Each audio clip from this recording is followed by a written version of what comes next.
તમે ભલે ટ્રેન્ડમાં રહો કે ના રહો, પણ સ્કેમસ્ટર્સ તમને ઠગવાની ટ્રેન્ડિંગ રીત શોધી જ લે છે.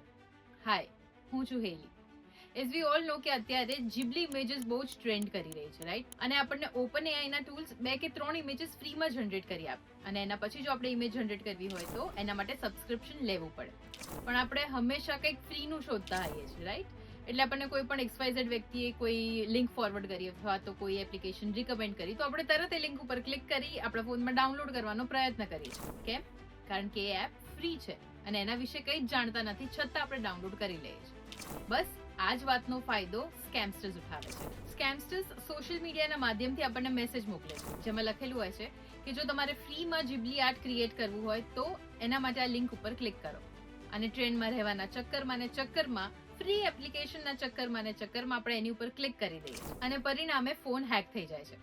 વેલ, ફોન હેક થવાના કે પછી તમારી સાથે સ્કેમ થવાના ઘણા બધા અલગ અલગ રીઝન્સ હોઈ શકે છે, જેમાંનું એક મેજર રીઝન છે ફેશિયલ રેકગ્નાઇઝેશન.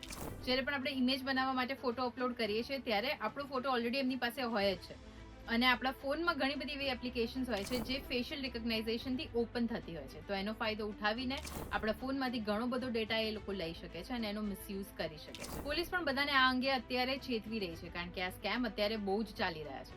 સો હવે જ્યારે તમે કોઈ પણ એઆઈ ટૂલનો યુઝ કરતા હો તો એના ટર્મ્સ એન્ડ કન્ડિશન્સ પણ પહેલા વાંચી લેજો અને પછી ઉપયોગમાં લેજો.